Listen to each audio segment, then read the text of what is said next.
Salutare, prieteni! Astăzi vom face niște drojdie pentru roșii, să dăm pe roșii. Acum le dăm prima dată. Noi facem mai puțin, avem 25 de grame de drojdie proaspătă. Noi le facem acum prima dată. Avem puțin în solar, nu facem cantitate mare. Ăștia 25 de grame de drojdie le punem la o jumătate de kilogram de apă. Apa călduță. Să fie apa călduță ca să se poată dizolva bine drojdia. Și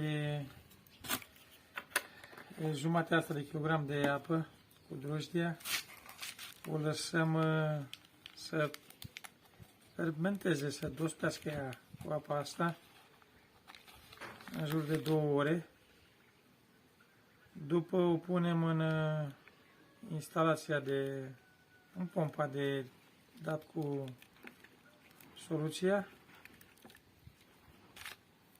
și o să punem 5 litri de apă la o jumătate de kilogram de asta, o să punem 5 litri de apă. La 25 de grame de drojdie de ce avusărăm noi, punem doar o linguriță de zahăr.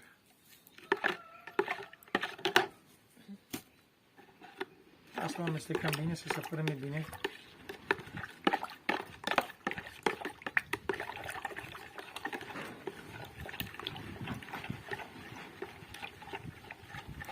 E bună și pentru flori, dacă se vrea să se dea și la flori cu ea. Are mai multe nutrienți în ea, drojdia asta.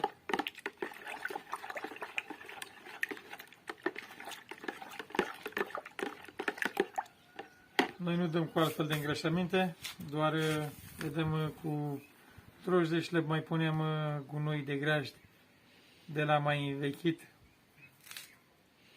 la rădăcini.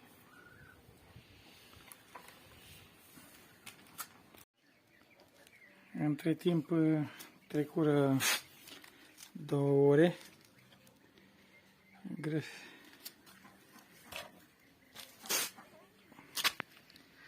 Cam așa arată drojdia noastră. Să topim, nu mai are nimic în ea.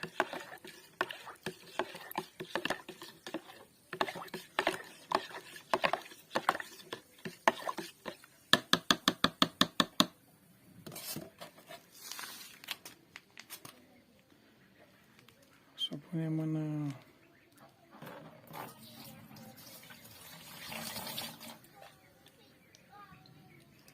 pompa de erbicidat.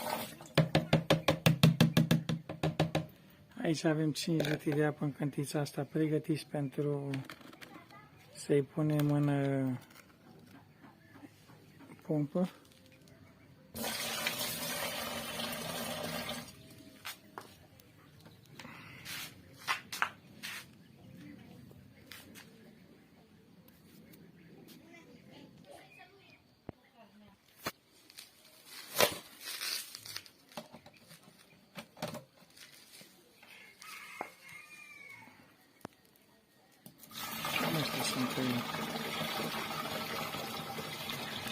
O cantiță de apă și vom merge în solar să dăm cu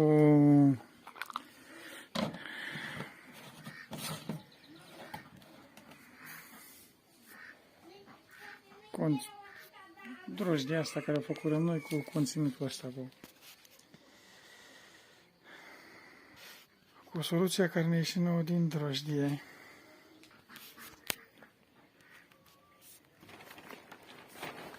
Cam așa arată roșiile noastre. Abia ce l-am plantat au cam o săptămână așa și trebuie să le dăm o dată că Uite, încep să se pălească cumva frunzele la ele. Drojdea le întărește și la frunze și la rădăcini. Își fac bine rădăcini de la drojdie. Ne apucăm de treabă. Noi din soluția care făcuram cu drojdie, o jumătate de kilogram când o amestecăm la 25 de grame de drojdie. Acum păsăm 5 litri de apă și dăm cu soluția asta pe frunză.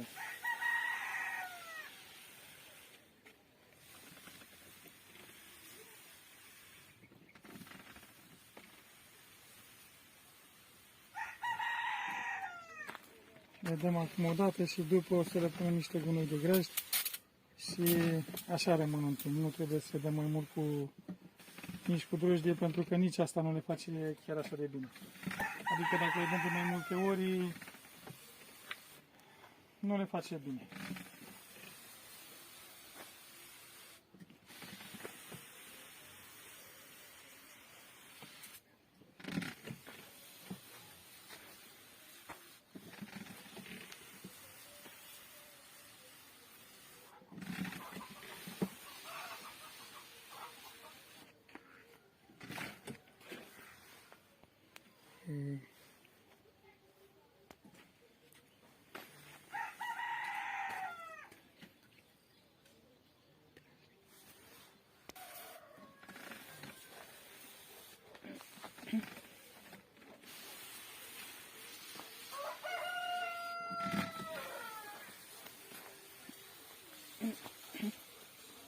Deja au început să plece lăstarinele.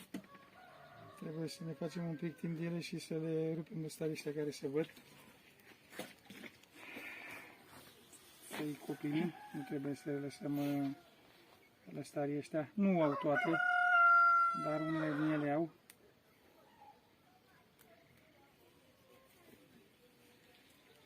Rămâne decât firul sus, nu trebuie când ajunge lăstarul la un 5 cm așa, noi îl rupem, nu lăsăm să facă lăstarii mari pentru că nu dă voie la tulpină să crească.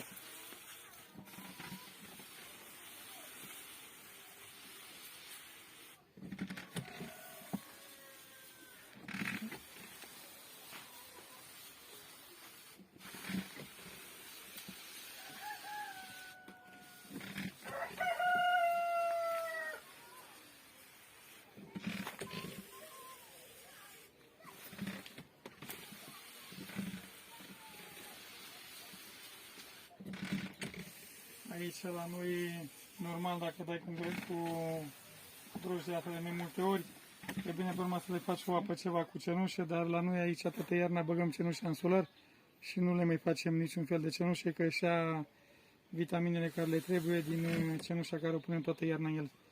Stă cenușa în el, stă ud mereu și se duce în pământ tot ce trebuie din cenușă.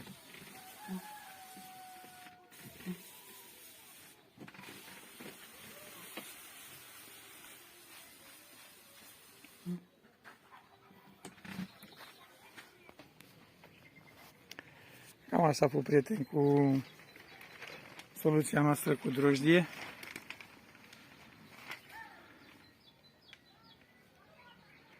Acum,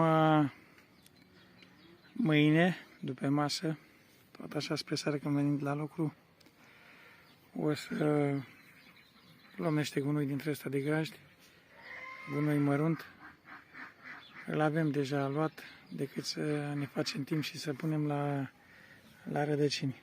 Aici le umplem cuiburile ăștia cu gunoi de grăși de la mărunt și nu le punem îngrășământuri, nu le punem nimica.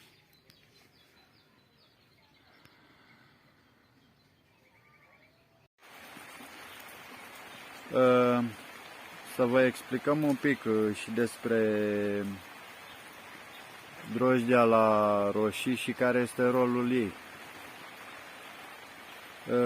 Fertilizarea cu drojdie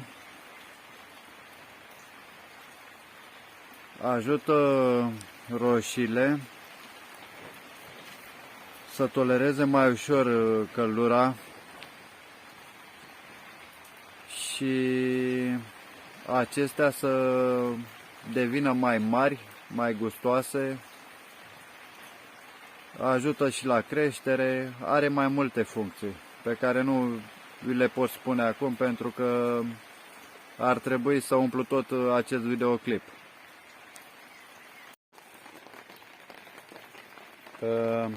Acum, după ce am dat cu drojdie, venim cu gunoi de bălegar, gunoi de grajd, vechi de 2 ani, care are rolul tot de îngrășământ și vă aducem la cunoștință că roșiile noastre vor rămâne așa până în toamnă, nu le vom mai stropi cu drojdie, cu nimic.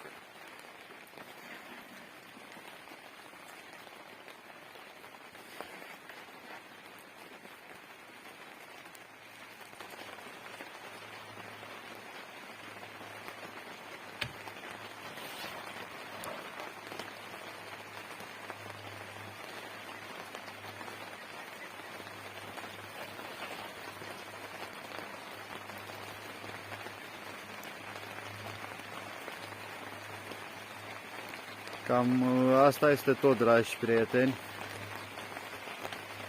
Dacă vă place ce facem și pentru susținerea noastră, nu uitați să vă abonați, să dați un like și să apăsați clopoțelul. Sănătate!